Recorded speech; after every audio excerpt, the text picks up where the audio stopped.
breaking news, Sinlaku biglang lumakas, naging severe tropical storm na. Papasok na ba ito sa ating Philippine Area of Responsibility bilang isang super typhoon Kaloy? Magandang araw Pilipinas, ito ang PNN Panahon News Network, ang inyong daily weather authorities sa bansa. Para sa real-time updates ng ating panahon, i-like, i-share at i-subscribe ang aming channel. Salamat sa inyong suporta. Mga kababayan, ngayong araw ng Sabado, April 11, 2026 na po tayo. Narito na ating update sa panahon. Opisyal lang naging isang severe tropical storm ang dating tropical storm Sinlaku. Huling lokasyon nito ay nasa layong 2,715 km silangan ng northeastern Mindanao. Taglay na nito ang lakas ng hangin na 110 km per hour malapit sa gitna at may pagbugso na umaabot na sa 135 km per hour. Kumikilos ito almost stationary at hindi ito gumagalaw masyado. Mga kababayan, mabagal at halos hindi ito gumagalaw. Patunay na nagpapalakas pa ang bagyong Sinlaku. Ano ang ibig sabihin ng paglakas nito? Mga kababayan, mahalaga maintindihan nito, kapag mabagal ang galaw ng bagyo, mas matagal itong nasa mainit na karagatan, mas maraming energy ang na-absorb nito at mas mabilis itong lumalakas. Ibig sabihin, mataas ang posibilidad na maging isang typhoon ito sa mga susunod na araw. Base sa ilang international forecast models, posibleng maging isang typhoon ito ngayong weekend at maaari pang maging isang major typhoon o super typhoon sa darating na susunod na linggo. Ibig sabihin mga kababayan, mainit ang dagat sa Western Pacific. Sa ngayon, wala pa itong direktang epekto sa ating bansa at walang ulan o hangin mula rito dito sa ating bansa sa kasalukuyan. Ayon sa Pag-asa, maliit pa rin ang tsansa ng landfall at hindi inaasahang tatama ito sa kalupaan. Ang tanong ng marami, papasok ba ito sa ating Philippine Area of Responsibility o PAR? Ang sagot ay posibleng pumasok by mid to late next week. Kapag pumasok ito mga kababayan, papangalanan itong bagyong Kaloy ang ikatlong bagyo sa taong 2026 at ikauna-unahang bagyo naman sa buwan ng Abril. Sa ating mga kababayan diyang nasa Guam, Saipan at Mariana Island, mas mataas ang concern natin dito sa ngayon dahil doon posibleng dumaan malapit ang bagyo habang ito'y lumalakas. Mga kababayan, ayon sa ating imagery map na nakikita ninyo, mayroong posibleng dalawang senaryo ang track ng bagyong Sinlaku. Una ay papasok sa ating Philippine Area of Responsibility bilang isang bagyong Kaloy.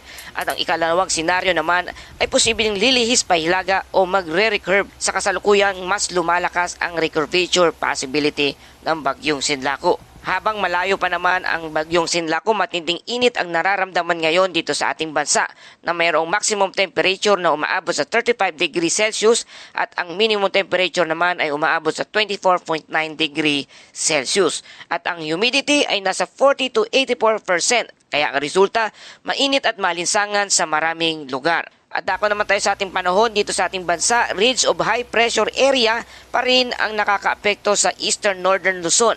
Ang bunga nito ay maaraw at mainit. Sa Metro Manila at sa buong bansa, partly cloudy to cloudy skies with isolated thunderstorm ay posibleng maranasan sa iba't ibang bahagi ng ating bansa. Ang laki ng hangin at karagatan sa lugar ng eastern at northern Luzon, may katamtamang hangin mula southeast sa southwest na may alon na 0.6 hanggang 1.8 metro ang taas. Sa lugar naman ng western Luzon at Visayas, katamtamang hangin mula northwest to northeast na may slight to moderate seas. At sa rest of the country, ang hangin ay katamtaman from northeast to northwest at generally safe for all small vessels. Sa ating mga kababayan, ito ang mahalaga nating bantayan. Hindi ang lokasyon ng bagyong Sinlaku, kundi ang bilis ng paglakas nito. Sa halos hindi paggalaw, mas tumataas ang typhoon risk. Dahil sa bagal ng paggalaw nito, mataas ang rapid intensification o pagtaas ng hangin na mula 55 kilometers sa loob lamang ng 24 oras. Kaya posibleng mangyari talaga ang paglakas ng bagyo bilang isang super typhoon. Kaya patuloy tayong nagpapaalala sa ating safety reminders, stay hydrated dahil sa init, mag-ingat sa afternoon thunderstorm at patuloy mag-monitor sa mga advisories. Huwag maging kampante sa changing track ng forecast. Para sa buod nating balita, ang bagyong Sinlaku ay lumakas na umabot na sa ngayon na 110 km per hour. Halos stationary pa rin at posibleng maging isang typhoon sa susunod na araw.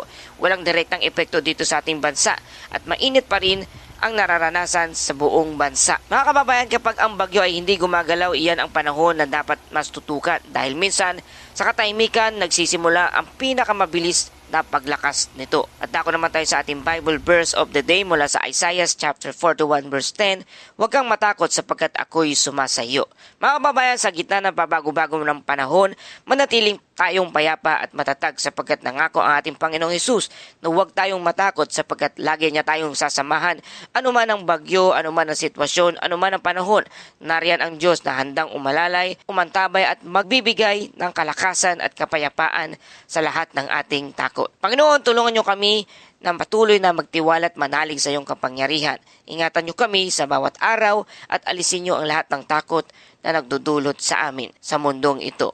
Ito aming dalangin sa pangalan ni Jesus. Amen. At yan po ating update sa panahon sa araw na ito. Salamat sa inyong patuloy na pagtutok at pagtangkilik dito sa ating channel. Ito ang PNN, Panahon News Network. Laging maging handa sa anumang pagbabago ng panahon. Para sa susunod na ulat, please like, share, and subscribe na kayo para lagi kayong updated dito sa Lagay ng Panahon. At yan po ang ating balitang panahon. Hanggang sa muling ulat panahon.